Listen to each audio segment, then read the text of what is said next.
ان کی پہنچ اور ان کی عظمت اور ان کی رفت کا کون اندازہ کرے۔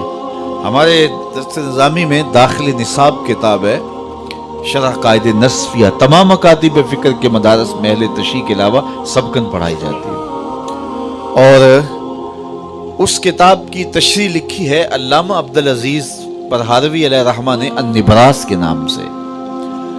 اس میں حضرت ابوالحسن رفاعی کا ایک قول پیش کیا ہے۔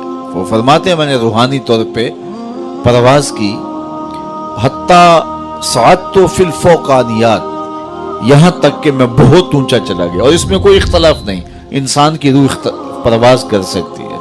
ہم خواب میں کہاں سے کہاں جا پہنچتے ہیں، یہ ایک ہماری روح ہے، اور ہماری روح روحانی طور پہ بھی پرواز کر سکتی ہے۔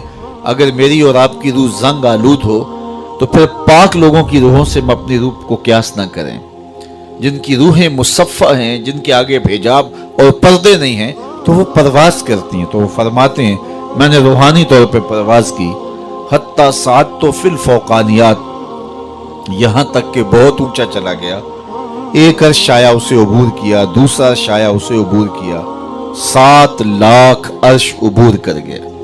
عرش ایک نہیں ہے، عرش بہت سارے ہیں۔ عالم امکان اور عالم وجوب کے درمیان عرش عالم برزخ ہے۔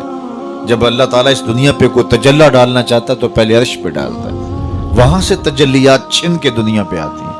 اگر ڈائریکٹ آ جائیں تو کوئی تاب ہی نہ لا سکے۔ یہی بہتر ہے کہ وہ پردے میں روح پوش رہے، وہ اگر پردہ اٹھا دے تو کسے ہوش رہے۔ عرش ایک نہیں، عرش بہت سارے ہیں۔ کہتے ہیں میں 7 لاکھ عرش عبور کر گیا۔ آواز آئی ابوالحسن رفاعی کدھر آ رہے ہو؟ تو میں نے عرض کی مالک معراج کی شب جس عرش کی چھاتی پہ محبوب کے قدم لگے تھے، میں اس عرش کو دیکھنے کے شوق میں کشاں کشاں یہاں تک پہنچا ہوں۔ نہ سفر بشرط مال ہے، نہ طلب بقید سوال ہے، فقط ایک سیری ذوق کو میں بھٹک رہا ہوں کہاں کہاں۔ میرے دل کی خلوتیں کئی بار سج کے اجڑ گئیں، مجھے بارہا یہ گماں ہوا تم آ رہے ہو کشاں کشاں۔ کہا تو میں اس شوق میں یہاں تک پہنچا ہوں تو میں اس عرش کو دیکھنا چاہتا ہوں، اور میری پرواز کی غرض و غایت یہ ہے۔ تو آواز آئی ارجع لا وصول لکا، ابوالحسن پلٹ جاؤ، تم کروڑوں سال بھی پرواز کرو، جس عرش کی چھاتی پہ محبوب کے قدم لگے تھے وہاں تمہارا خیال بھی نہیں پہنچ سکتا۔ جس نبی کے قدم اتنے اونچے ہیں اس نبی کا سر کتنا اونچا ہوگا۔ کوئی حد ہے ان کے عروج کی، بالغ العلاب کمال ہی۔ تو کہا دہا سے مراد حضور کے کمالات ظاہریہ ہیں، اور لیل سے مراد حضور کے کمالات باطنیہ ہیں۔ ایک قول یہ پیش کیا کہ دہا سے مراد حضور علیہ الصلاۃ والسلام، اللہ اکبر، یہ اللہ نے اپنے محبوب کو شانیں دی ہیں نا، یہ حضور علیہ السلام کی عظمتیں ہیں، یہ حضور کی رفتوں کا عالم ہے۔ تو کہا دہا سے مراد حضور کے کمالات ظاہریہ، اور لیل سے مراد حضور کے کمالات باطنیہ ہیں۔ پھر کہا دہا سے مراد حضور علیہ السلام کا نور علم ہے، جس سے کائنات کی کوئی چیز پوشیدہ نہیں، چٹے دن کی طرح روشن، ہر شے محبوب کی نگاہوں میں ہے۔ اللہ کے محبوب کی نظروں میں کوئی چیز پوشیدہ نہیں۔ وَإِنِّي أَرَىٰ مَا لَا تَرَوْنَ وَأَسْمَعُ مَا لَا تَسْمَعُونَ، جو میں دیکھتا ہوں وہ تم نہیں دیکھتے، اور جو میں سنتا ہوں وہ تم نہیں سنتے۔ اللہ نے وہ سماعتیں دی، وہ بصارتیں دی۔ یہ غلطی ہوتی ہے کہ اپنے حواس کو نبی کے حواس پہ قیاس کیا جائے، یا نبی کے حواس پہ اپنے حواس کو قیاس کیا جائے۔ قرآن پڑھیے، سورہ نمل اٹھائیے۔ حضرت سلیمان اپنے لاؤ لشکر کے ساتھ جب آگے بڑھے تو وادی نمل آ پہنچے۔ تو وادی نمل میں چیونٹی نے جب لشکر سلیمان آتے دیکھا تو اس نے اپنی ہمجولیوں سے، چیونٹیوں سے کہا کہ جلدی جلدی اپنی بلوں میں داخل ہو جاؤ، اللہ کے نبی کا لشکر بے خبری میں تمہیں کچل نہ ڈالے۔ اللہ اکبر۔ اور یہ بات حضرت سلیمان نے سنی۔ کتنی دور سے سنی؟ 3 میل یا 7 میل دور، 3 فراسخ اگر ہیں تو 9 میل بنتے ہیں۔